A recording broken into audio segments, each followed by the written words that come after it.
Well, welcome back to the news today. This is the big debate. Well, the word democracy combines elements that mean people and force or power.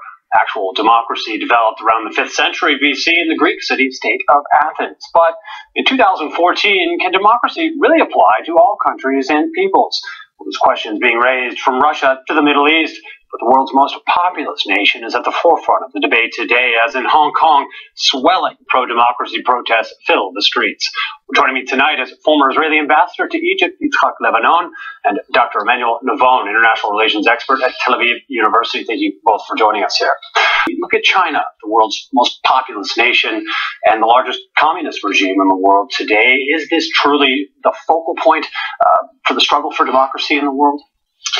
It was also in the past, not only today. You know, what's happening today in Hong Kong somehow reminds us of what happened on Tiananmen Square in 1989, when democracy was making progress, especially in Eastern Europe, when the Soviet Empire was falling apart.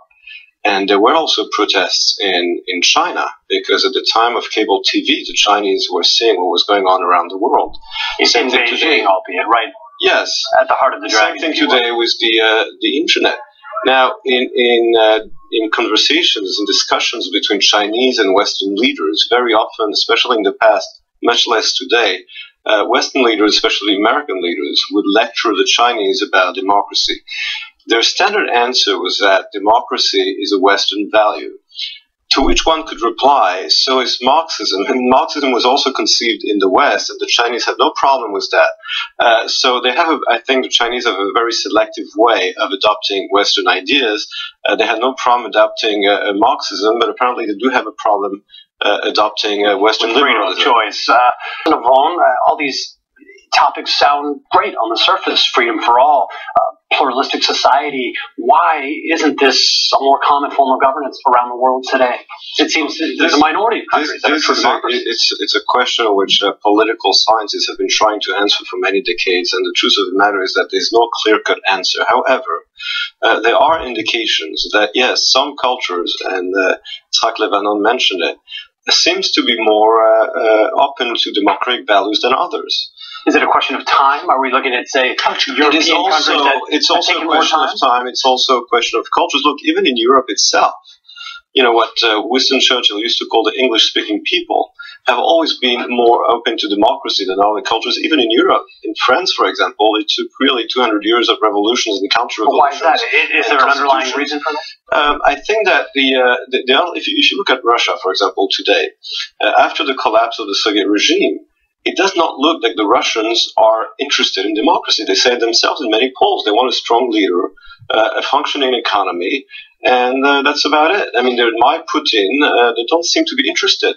On the other hand, you do have some countries in Eastern Asia that did become more democratic when they reached a certain level of economic development, such as South Korea, such as Taiwan, Japan also. In Japan and Germany, democracy was imposed by force by the United States, but there was somehow some kind of an underlying culture. I mean, in Germany, there had been a democratic regime during the Weimar Republic before Nazism came around.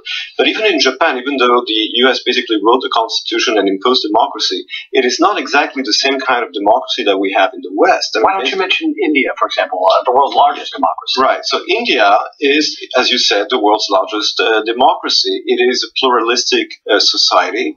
I would not say the same of Pakistan. I mean, don't forget that Pakistan, which is a neighboring country, which was born out of the partition of India in 1947, we're going to ask ourselves, how come that India is democratic and Pakistan is not? So I think that the cultural explanation cannot be ignored. A necessary part of the process now for countries and cultures that have yet to adopt true democracy? Do you believe that warfare is an inseparable part of it? Well, you know, there was a debate right after the second war in Iraq in 2003 of whether or not the United States could impose democracy in the Arab world. There was a very famous book at the time written by Natan Sharansky and co-written by Ron Dermer, our ambassador to the United States, The Case for Democracy. President Bush at the time fell in love with that book, and he read it, he recommended it to all his aides and advisors, and he really believed. I mean, the underlying argument of that book is that there's no reason why democracy shouldn't happen everywhere. But we saw that in the Arab world, the statistics does not look very good. You have 22 Arab countries, 22 Arab states, none of which are democratic. So on the one hand, as I said, yes, the United States was able to impose democracy by military force and by many years of military occupation in Japan and in Germany. Well, democracy lasted decades. Exactly. But as I said, we're coming back to the cultural explanation.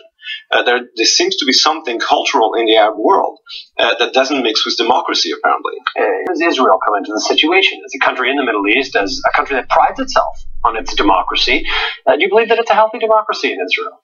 Well, I think this brings us back also to what you just said about the Arab world. For many years, Arab leaders have been using Israel as an excuse for not having democratic reforms, saying, all our problems are due to Israel. So once we solve the Israeli problem, we'll have democracy. President Obama more or less called it out on in his speech. And I think that with the internet, one of the reasons why we had the ill-named Arab Spring 3 years ago is because via the internet, the citizens in the Arab countries realized that they had been lied to for all these years, and that the real source of their problems was not Israel, and that they wanted democracy. It didn't work out. But I do think that the internet, in somehow, the media itself and the internet, a critical player. I think the internet is a critical player in order to make people aware of what's happening outside of the country, and it makes it much more difficult for autocratic leaders to make their subjects believe that they cannot have freedom, they cannot have prosperity because of the common enemy.